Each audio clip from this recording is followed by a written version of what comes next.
regardless of what you're shooting, you are bringing a consistency in what you shoot, how you shoot it, and the experience that you provide to people you're working with and for that's consistent across the brand. So whether I'm shooting a city hall wedding that takes 45 minutes of my day on a Tuesday, I'm still bringing the experience, the emotional intelligence I have as I would to a 12-hour day. And I'm just like hustling all day nonstop. You're listening to the Shoot Your Shot podcast with Lindsay and Tim. What's up, everybody? Welcome back to the Shoot Your Shot podcast. My name is Tim. I'm Lindsay. And we are the community-driven podcast for photographers like you. Thank you so much for being here, showing up. We're in eco mode today, We're in eco buddy. mode, dude. We got the purple lights on. We're keeping it chilled. Even the lava lamps on eco mode. It's not even warming up yet. So welcome to the low key. It's raining today. Chill vibes, early spring kind of episode. I remember days like today when I used to work in a cubicle. Okay. And I would wake up and it'd be raining and gray outside and I would think, I don't want to go to work today. No, forget it. And yet I'd have to. Were they quiet days? Was it just like hear people? Nobody was raging on a. Hear, of course. just coughing and typing on typewriters or typewriters. We were typing on typewriters. We'll do the Gayam, sir. Oh my God. But yeah, no, it'd be a quiet day, and I do still like those days, but now I prefer them because I get to choose to be here, which is really nice. But also, or choose to nap. I'm going to probably crush a little nap later, if God willing. I'm going to Mexico in less than 24 hours. Very exciting. And I haven't packed a single thing. Yeah, that's fine. I actually have to go to the airport tonight to meet Taylor. Taylor's in Iceland currently. He's just hanging out at the airport? He's going to fly. No, we're staying in a hotel. Oh, right. Okay. So he's flying from Reykjavik Yep. to Toronto tonight. Okay. And then from Toronto, we're going to stay in an airport hotel tonight. And then we're flying to Mexico tomorrow because he's shooting a wedding with Jason Vincent. That's right. And I'm going to clown it up. It's so fun. I'm so excited. jealous. But the rain is, honestly, it's really nice. There's nothing better than a really crappy like weather day. Yeah. To send you off to a sun destination. It's the best way to leave a place. And to come back with the sun shining. That's what we had when we left. It was dreadful outside and we came back and it was like 30 degrees. Yeah, So, you're like, perfect. great. I I brought it do with feel me. a little bit high and mighty. You know what I mean? But listen, today's episode, I cannot wait. very exciting. If you've seen our Instagram feeds, you know that Lindsay and I shoot elopements alongside our friend, Jeff Mack, who is a wedding officiant and part of a wedding planning business. He's amazing. He's created these little adventure elopements. They're pretty big scale, I think, at this point. Pretty decent. We put some fuel behind them to make them pretty epic. Yes. We offer things from soon-to-be sailboats, which I'm very excited about. We're manifesting that, going to make that a thing. I'm really stoked about a sailboat. To helicopter elopements, where we fly to a private island, and then hikes up to Lion's Head, which is this gorgeous escarpment, cliffside, waterfront, epic scene. It's our coolest spot in Ontario. Coolest spot. It's got like blue, beautiful water that looks like you're in the Caribbean. It's gorgeous. So we do these, and then I also do city hall weddings, and then we also, all three of us, do larger scale venue weddings at places like the Laura Mill, Cambridge Mill, golf courses, venues all over the GTA and Kitchener and Waterloo, Ontario. Castles, just insane stuff. So this episode is about the duality of our businesses, how we can provide both, whilst remaining true to our brands and true to ourselves and not diluting the waters, so to speak. Yeah, and you know what? It's a really interesting topic. When you first brought it up, I was like, heck yeah, brother. Yeah, buddy. Because you know what I find often when I'm looking at other photographers is that when they do elopements, it pretty much seems to be what they do. They solely market themselves as elopement photographers. So when we were deciding on marketing Elopers & Co., that's the brand that we run our elopements under. Correct. You know, I think I was having a hard time picturing, like, how do we showcase this one side of things, which is like very much glamorous, like very polished, high-end event, big scale events. Yes. How are we marketing those to the same people, like on not the same people, but on the same brands and on our same websites and whatnot, that we're marketing an adventure elopement to, without, like, I don't want to have to be the girl wearing the wide brim hat in all my pictures. You know what I mean? And that's what I think I'd have to do. Yeah. If we went full adventure elopement. You have to commit to the brand and go full in with 2 feet. So my entire feed would be beige. It'd have to be. It would literally, I don't make the rules. I think and that's you just how holding that. your hat like this and laughing. Yeah. The hat's doing nothing for your skin. It's just an accessory on top of your head, like a yarmulke. Like, it's doing nothing. Absolutely. I think, that would have to be the thing. So I really enjoy this because I think that a lot of the time, in the same way that you and I do corporate gigs and weddings, you know, sure, maybe it's a little bit of whiplash for people on our Instagram. They're like, why are you guys all of a sudden doing like a conference? We just actually have one Instagram ourselves that we run things under, and people just still come and we market to all these same people. And they come to see what we do. So I think that's the core of what we want to talk about today. The fact that you are the brand, no matter the scale, which is point number one. I love that. Okay, let's get into it. We want to make sure that regardless of what you're shooting, you are bringing consistency in what you shoot, how you shoot it, and the experience that you provide to people you're working with and for that's consistent across the brand. So whether I'm shooting a city hall wedding that takes 45 minutes of my day on a Tuesday, I'm still bringing the experience, the emotional intelligence I have around framing things and making people feel comfortable, as I would to a 12-hour day where we're at the Laura Mill and I'm just like hustling all day nonstop, you know. So that there's that consistency that you need to think about when you step into a scene holding a camera to take photos of people.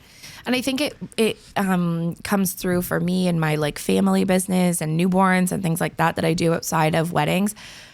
When people know who you are as a photographer and what you bring to the table, it's less about, you know, the aesthetic, and it's less about the, you know, is she the elopement photographer specifically, or is she the identity?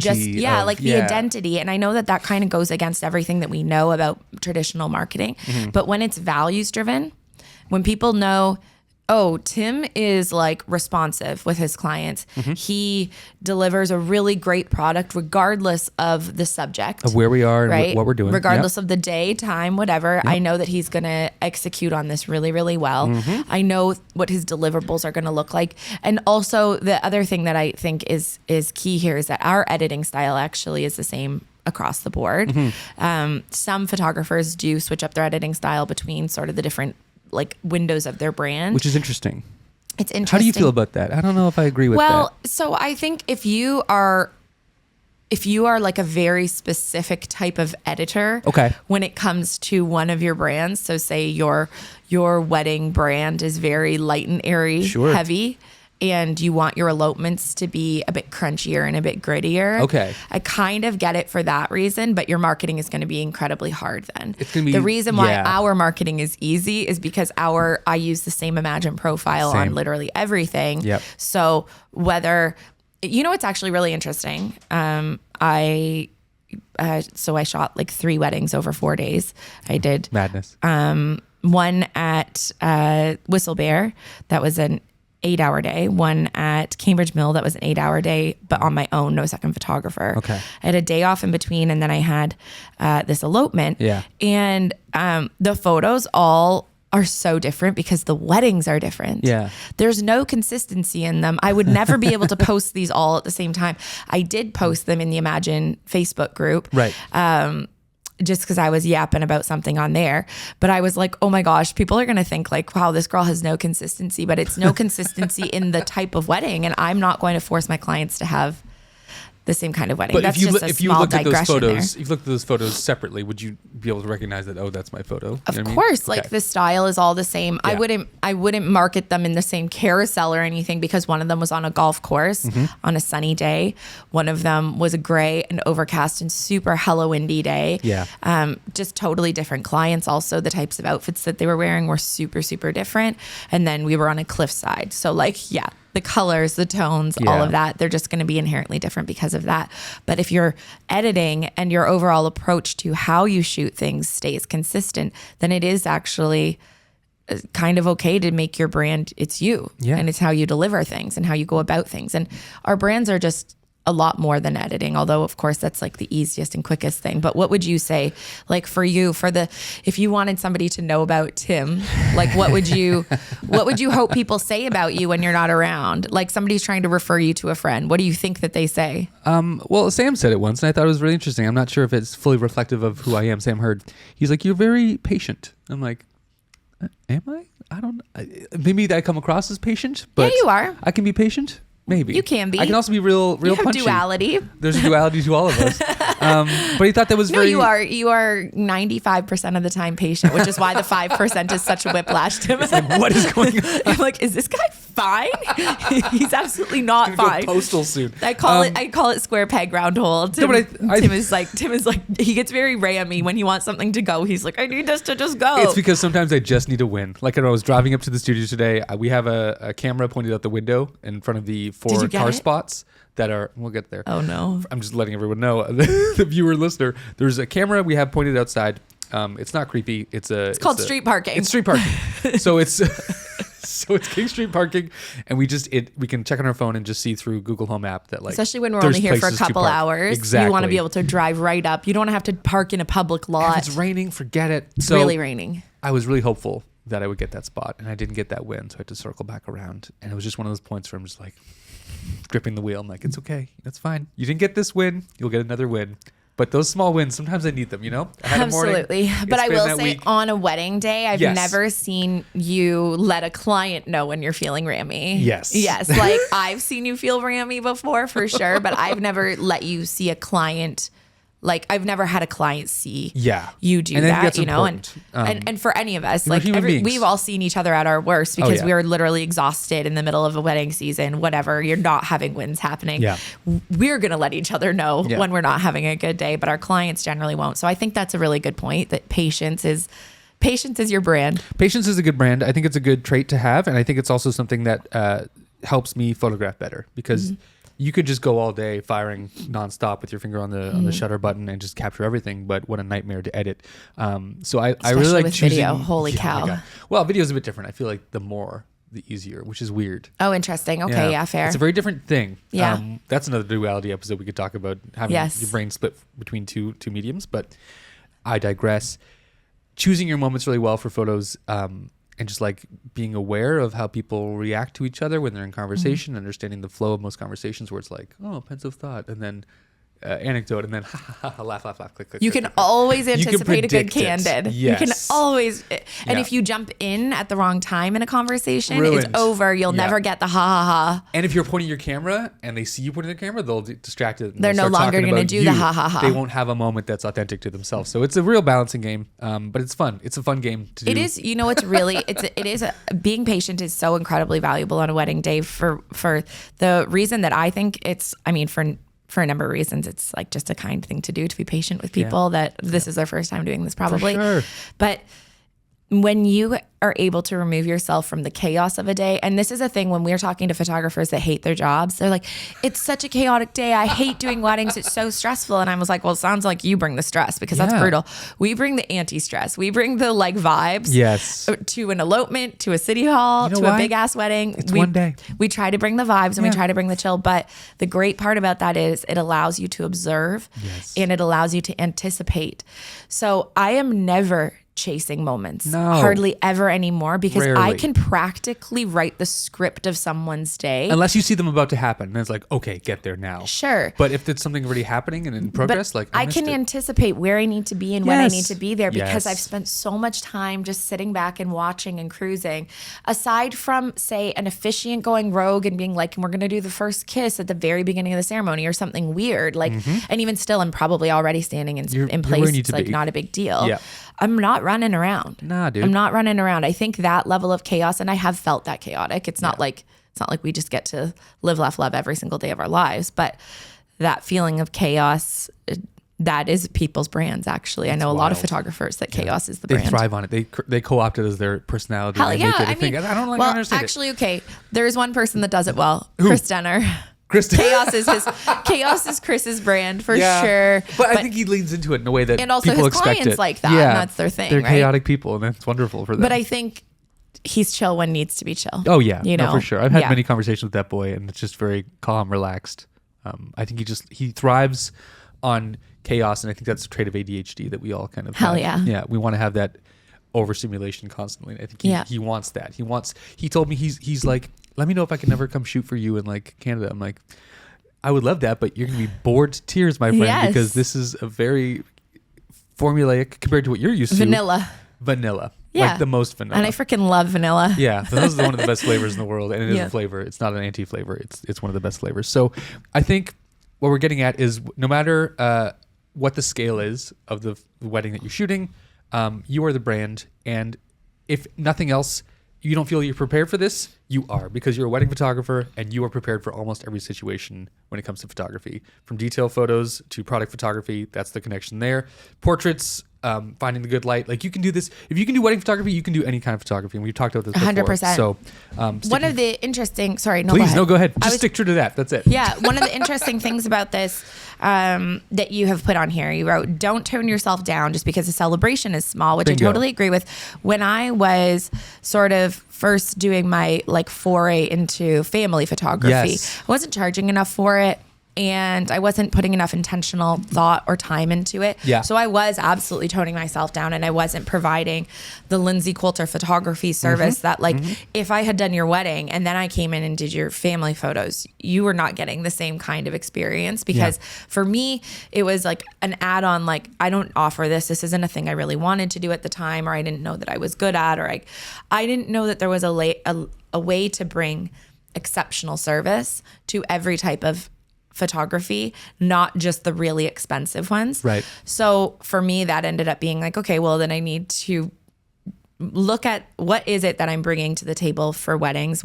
How do I make it that like exceptional level of experience that I aim for? Yes. And then what are those pieces that I can do on a smaller scale? And we try to do that with our elopements, even though we're hiking 6.5 kilometers, and like, it feels weird. I'm like in hiking pants and hiking boots, and I've got a denim jacket on. Yeah. But for me, it's still exceptional in that we tried to match our aesthetic to this event. Bingo. The pricing is reflective of the level of effort that we are going to put into this. Like, we go and get them a bottle of champagne. Yeah. We go and pick up their flowers for Little them. snackies. Yeah. Like, if somebody's planning an elopement, they probably are not the people that want to be dealing with florists and all this stuff. They want to hire one company and they want to go for it. Yeah. Right. And so that's the level of exceptional that you, Jeff, and I try to bring to all of our events, but now we have to just do them on a smaller scale. So if you're a photographer and you typically shoot these large scale events and you're trying to figure out, how do I do this on a smaller scale without being resentful? Like, truthfully, right? Without being like, well, I don't do a very good job of those because they don't pay enough. Yeah. The solution there would be to charge more for them. But Great anyways, segue, because let's I talk about digress. packages, because that's a great segue. How do you structure things? You mentioned you have full wedding packages, as do I. You have family sessions, which are very different, obviously, but still in the same realm, still serving the same couples, same ideals, same kind of tone you want to bring to it. How do you divide things up? Say you were to offer, I mean, we do elopement, so they're a bit of a smaller package in terms of price, because it's a very different experience. And typically a weekday. Which is also helpful. And we usually choose our clients' elopement days. Also very like, true. We're like, between this day. the three of us, we're deciding on the day, and then the client says, yeah, sounds good. Yeah. Which can lower the cost because we are working around our own availability instead of the other way around. Exactly. Right? So the hours are different. The gear is maybe slightly different compared to a wedding day. You're not bringing a flash to a mountaintop for the most part, because what are you going to bounce off of? Yeah. You know what I mean? So there's differences there. How would you suggest people structure things differently? So I think your like, we'll call it your regular wedding model, right? Is typically based on the number of hours of coverage that people need. That's just sort of the simplest and mostly thing. Weekends, right? Yes, yeah. So Friday, Saturday, Sunday. Sometimes I'll discount those packages if they end up getting booked on a weekday. Yep. But for me, like, my 4-hour package starts at $4,000 up to my 12-hour package is $10,000. There's a wide variety of dollar amounts and offerings within that scope. Yep. And they are there and created with the type of events in mind, right? Yes. So 8 hours. Typically, if you're hiring me for 8 hours, you're probably gonna have 2 photographers. It's also based on people's expectations and like what you've done in the past and what people typically want. What they usually people want. usually want they want online gallery that's baked into every package, but they also want like a nice photo book. You know what I mean? So that's baked into the top package. Yeah. So if you're doing 12 hours, you're probably the person that also wants photo books printed, right? Yeah. Like, if you have invested that much into your photography all day, then you're probably going to want to invest a little bit more and get more things. Absolutely. When it comes to elopements, same kind of idea.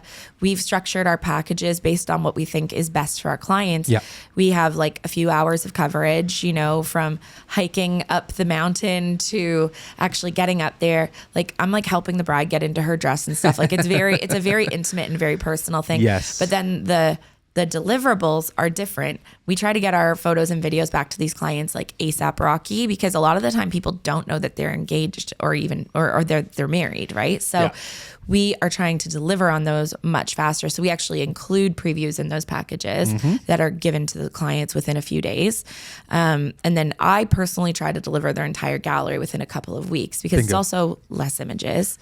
So that's sort of a different thing. But one thing that I think is important here is because I have seen a lot of buzz on the internet over the years, right? But of people saying, I had so-and-so inquire for a family session. And actually, I was just talking about this with you the other day, that I had somebody inquire for a family session for a vow renewal. Yes. Or a family session for a wedding day. Yes. The price is different for generally many reasons, but it's not so different that somebody would be like, well, why is that one $700 and this one's $3,000? People like to say, well, you put wedding in front of it, and that's why they think it's like a built-in tax. So for me, like my hourly additional add-on for weddings is actually lower than my 1 hour family session rate.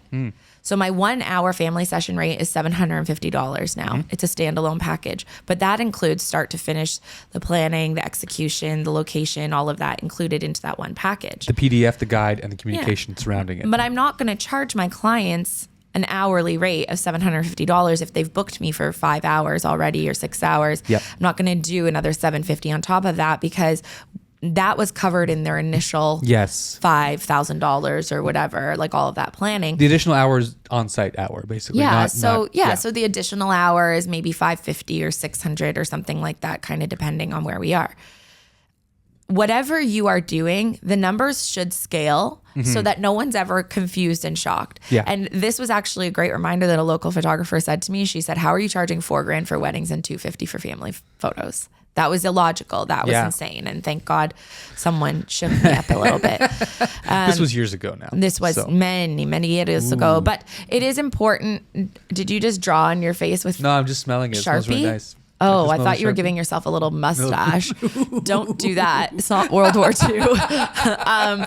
Okay, if you listen to this podcast, you know I'm a very big fan of Pick Time. Number one, probably stan of the brand. It's how I've been delivering my client galleries for years. I am completely obsessed with it. My favorite thing about it is the vendor delivery tool. So you can deliver curated, gorgeous galleries specific to each vendor. You want to send it to the florist? It's going to make you an AI curated gallery that's literally all the photos of the flowers, everything the florist would need. And it makes them agree to terms so your stuff's not getting ripped off. It's like really nice. If you want to sign up for Pick Time, please do. Use the code Lindsay, LINDSAY, picktime.com. Package wise, look at all of your overall offerings and make sure that they make sense, and make sure that nobody would ever be looking at one wishing that they could book the other. Yes. Right? Make it make sense. People ask me, why is your destination wedding pricing starting so low? And I'm like, because they have to pay to bring me and one other person to wherever it is they're going. And I probably want to do that. Yeah, it's a thing you want to do. So it's incentivized. Another thing we talk about, maybe we didn't really discuss, but we touched on it a little bit there, is communication. So when you're booking a thing that is, let's say a weekend wedding, it's at the local golf course in your town. You're doing 10 hours a day, 10 hours of on-day coverage. You're providing a photo book. You're providing an engagement session, online gallery previews, and then you have all the communication surrounding that. You have all the emails, all the templates, all the PDF guides on where we're going to shoot these things. Let's talk about the shot list. All of that communication should be included in the price of this day. When it comes to elopements or city hall weddings like myself, we've offloaded all that communication to one person named Jeff Mack, who takes care of all of that. We love you, Michelle. Jeff. Thank you so much. We are trying to help Jeff out a little bit here. We're not completely just being like, yeah, fucking do it. Let's show me. Market our company and pay us. For the most part, communication that is how it's developed the last few years. much simpler. The package is one package. You get what you get, and you're never going to be upset because it's the best. And that's it. It's very much a couple comes in, checks a box, done. We show up on a day that makes sense for all three of us, and we're good to go.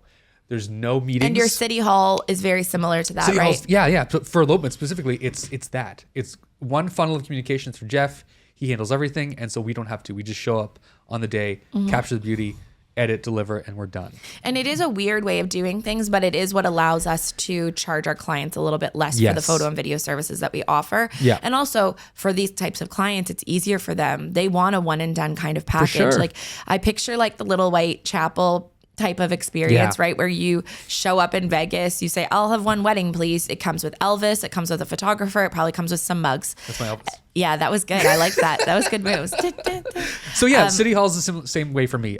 Everything's run through the DTK Chapel in Kitchener. Why has Jeff not dressed up like Elvis yet? I keep mentioning this to him. I said, you need to do an Elvis day. You'll get so many people to do a thing. He needs to do Elvis. I know. I can't believe I just thought of this. I've been thinking, I thought of every scenario. A sick white convertible parked out front with a just married hearts on the back. Get the giant letters that say love or he could go back, hunka burning love. Go into the depths of what the old DTK chapel was and bring that arch back. October should floral arch. October should be it.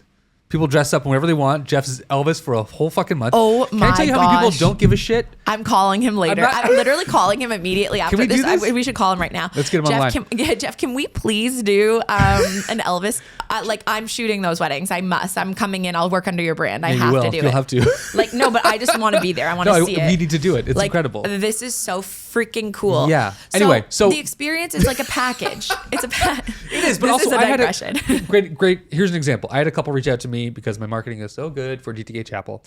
They reached out like, hey, we love you. We want you to work at the chapel. We saw that you're their vendor. You're on their website. They reached out to me personally. I said, cool. That's amazing. Do you want to save money? Go through them because any communication that we have back and forth, anything we do in terms of like, it's costing you money. This email is free right now, but literally, if you want to save thousands of dollars, go through them. Don't book through me. If you hire Timothy Musa as your own brand, that is so different than hiring the DTK Chapel with Tim because that could mean that possibly it's not Tim or whatever. It could be somebody under your It's okay. We can all touch the microphone. But still going back to like you are still the brand. They're still wanting you. It's just you're not giving them the entire full package experience. But like these people don't care. They want a 1 hour chapel experience. So you're going to give that to them. And I appreciate that. And maybe I'm leaving money on the table that way, but I want to keep things consistent. I want to make sure that the expectation and the communication goes through the chapel for it's also what makes that more enjoyable for you because then the other great thing about that is the chapel knows what their schedule is, so they can bang out 3 weddings in a day. Exactly. And then you can bang out 3 weddings in a day or whatever, right? So that just makes that a lot more fun. Yeah. So that's something to think about when you're creating these dualities of your business, these little pockets, how you can use Streamline communication to offset it to either an online resource that you've created or someone else, if you have an assistant or another venue who's managing these bookings for you. Create little pockets of communication so you do less work and you can charge your couples less work, and also you can just enjoy your day more because it's way more enjoyable to not to fucking sit through emails. One of the things that I think about is those pop-up wedding chapel things that have become really popular over the last number of years, like since 2020. So perhaps you're not somebody's chapel go-to photographer, but you can actually set up your own pop-up chapel. And I have talked about this with a friend of mine, Leslie, who works at like a she's a creative director of a larger group that also has a wedding venue in it. And we were like, how can we get some more people on site? And basically we were like, so here's what I would do. If I wanted to run 8 weddings in a day, I would set up a studio that has like a gorgeous aesthetic and it would be a themed. So let's call it's going to be a rainbow theme. We're going full big gay wedding. Love it. Okay. And it's going to have rainbows and it's going to have balloons and whatever. And then you're going to have like 20 chairs set up and you're going to have an online booking platform that runs like a mini session booking. Yeah. And people read the same they get the same info chart about what's involved. Yep. There are time slots that people can go and book and it's all automated. And that is how you allow your clients to book a less expensive experience, but still the same experience, quality of experience with you. Yeah. So if you're looking to make some money Monday to Friday, Monday to Thursday, or you know what, you're wanting to get into more weddings and you're not really there yet, it's a really, really good way to get a lot of images really, really quickly. That's it. It's reps. I think about that all the time. Like it's not, it sounds such a shitty analogy because I'm not such a gym rat, but like, it feels like the DTK Chapel weddings I shoot are like going to the gym. Yeah, you're doing reps. Because I get to do reps. And also I use that time to experiment with stuff that I wouldn't normally take with me on a wedding day. Sure. On a larger scale because I have the luxury of like, hey guys, do you want to shoot for an extra 10 minutes on my time? They're like, yeah, we don't care. Let's do it. Yeah. And I'm like, great. The stakes are low. They have dinner in 3 hours from now. So there's no timeline we have to stick to typically, unless I'm shooting back-to-back weddings at the chapel. Then it's kind of a bit of a factory, but I'll take couples with like, let's do some off-camera flash stuff. Let's do some double exposure stuff I've never tried. Let's explore this space in a way. Let's use the light in a way I've never thought of before because we have luxury of time and I have, a paying client, which is great, but also like I have them for that time. Lower stakes, it feels like, right? Stakes, instead of like, stakes. there's 150 people waiting at cocktail hour. Don't be the jerk that holds them up, right? And but in this case, you can try. And for the most part, I'm just a city hall photographer. Like, great, whatever this guy wants to do, I'm sure we'll get some nice photos. And we make sure we get those really nice head-to-toe photos, the key photos you need to get from the ceremony, and just portraits of people and their family. But like the stuff for their immigration paperwork. Exactly, yeah. The stuff that proves they're married. But after that point, you can use this as a testing ground for things that you want to experiment in your photography, creative business, to take things to the next level for yourself, and then bring those creative learnings to the couples who have bigger wedding days and make your brand bigger and smaller, bigger and smaller and bigger, bigger and stronger and better. So what's happening over here, everybody? Losing my mind. He's just yelling. He's like old man yells at son. It's cloud. It yells at cloud. Sorry if you're listening to this and not watching it. That must have been so painful. The start to finish of that. It's crazy. People listen to us.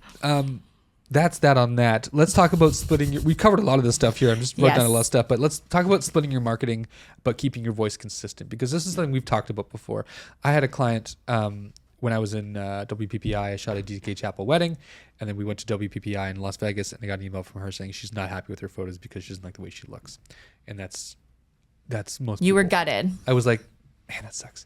Because we had like a really nice connection. And you tried really hard. I tried really hard. I mean, you always try really hard, but I remember Tim and I talked about this bride right after, and you said, I feel like I had a win here today. Yeah. You came back so happy. Because we connected, and I made her feel good, and I think... She had said to you, can I share what she... Yeah, please. Yeah, so this bride had lost a lot of weight. And but she still was like in her head. 160 pounds. Yeah. Like she lost a lot of weight. But she was in her head about her weight still, and said she was still feeling really insecure, which I think is a really common thing for people. It's body dysmorphia. It's a bitter bitch. But she was telling you that she was telling you that she felt really sad about how she looked, and which meant she did not want to be in photos, which probably is part of the reason why she decided to do an elopement like style thing still instead hired of me. Oh, whatever.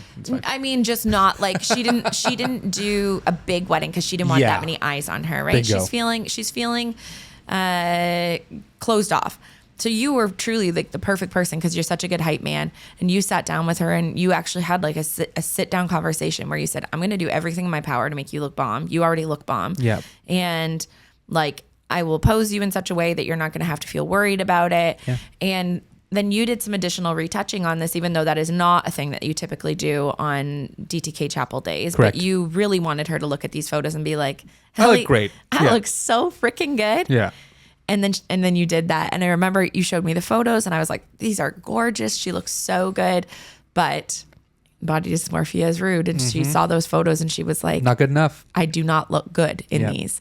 And my question is like, well, you look like the best version of yourself, honestly. What do you want to look like? But people's brains are involved, unfortunately. Funny in the chaos. things, people. So we haven't had lobotomies come into play yet, unfortunately. So I went back, long story short, I went back and I edited everything to be hyper realistic, I'd say. Maybe a little bit. Maybe on the I mean, I got rid of a lot of things that like some generative fill was used. Generative fill. Yeah. We'll call it that. Yeah. Some nip tucks were done. It was a bit of a plastic surgeon on the old Lightroom, but she's downloaded her gallery, I would say, the most of anyone from the DTK Chapel, and just like individual photos. Like every week I'll get a notification that like she's still downloading photos of herself. Yeah. So it made me feel good, but it brought up the larger conversation between myself and you and Magic Wedding Photographer. Should I be splitting this brand of DTK Chapel Photography and Timothy Music Photography? And I'm still undecided on that. I'd love to know what your thoughts are. So here's my thinking. Okay, please. Everybody please weigh in on this. We'd love to know in the comments. Let me know. I don't feel like clients should even hear the name Timothy Musa. Okay. Aside from knowing that you are one of the potential photographers that may be working there. Yeah. I would say it should be DTK Weddings by Tim. Okay. You know, Interesting. it sounds like a a standalone brand on its own. Yeah. Anyone who knows you will know what a hell of a deal they're getting by getting Tim Musa at these DTK Chapel weddings. But the problem is that if there is the pre-communication all goes through the chapel, right? Yes. And that's great. And I love that. But what happens in these cases? Jeff Mack is not going to be doing the nip tucking that is needed here, right? Yeah. So then you're getting bothered while you're on vacation by like essentially a job that is done and dusted and you as the DTK Tim have nothing to do with, right? And so I think it's hard for you, and I understand this, to have that duality of, and I know we were literally just saying you are the brand. You're the brand. Well, we're going to go against all of that right now. However, if you're trying to do this model specifically, Caveat, Timbo, this is a very different thing. You're running and gunning. And because they are essentially hiring you as an associate company, DTK Weddings by Tim, whatever you end up calling it, or DTK Photos, like it should just, I don't know what it should be, but Chapel weddings. Like something needs to be separate, I think, so that they understand, no, you can't have like that level. Look at this website. That person got paid $6,000 to create imagery that looks like that. Yeah. And the service, like we were just talking about, that goes into it, the service needs to come from DTK. For sure. Right? From the actual chapel. So you guys can workshop. These are the kinds of conversations Tim and I have literally every day. Now you're part of our workshopping, but tell me your thoughts. Or, I mean, the other thing is you just charge more and you are Timothy Musa at the DTK Chapel, but then the costs are going to go up. Exactly. I sent Tim a message in our group chat after the elopement the other day because Tim had quoted a bride for 2 additional hours of coverage on her elopement. And it was like, you sneeze and you miss it. It was like literally like $4. And I was in the car. I was driving us all up to Lion's Head when he and Jeff were talking about it. And Jeff was like, that's not enough money. And Tim was like, it's already what I quoted her, unfortunately. Yeah. Because you're thinking DTK Chapel prices, which if somebody's getting married at, for those of you, who are maybe not familiar with DTK Chapel, like it's a city hall chapel, right? It's beautiful, but it's very simple. But that's what people are hoping to pay. Legal ceremonies. They're not generally wanting to spend $700 an hour or whatever the additional would be. Yeah. But I think there's probably somewhere in the middle. Well, that's it. I've thought about it since then, and it's only been 2 days. But it's initially when we came up with this pricing, it was like very easy in the door, and then we can upsell them and upgrade them after that. But point. The upsells need and to be reflective. And we lost track of that of because that. we were just going one-offs constantly, and we're revamping the pricing so it matches better. So people come in the door like, okay, great, that's a great price. How much is an extra hour? By 50? How much is it Amazing. if I wanted getting ready photos at my hotel up the street? You're like, well, now we're talking. That's a wedding day now, right? And which is similar to weekends. We offer weekends as well, but it's a much higher price to reflect the fact that limited availability of myself or associate you're removing people from bingo. Yeah, you're removing. And for the most yourself part, from we're the pricing equation people of it. out. People aren't doing weekends, which is great. We have maybe 1 or 2. I've never done a DTK Chapel wedding because every time somebody inquires, I tell them, I tell them how much it is, and they're like, whoa. What do you mean? And I'm like, that's just how much it costs to hire a photographer. I don't care where you're getting married.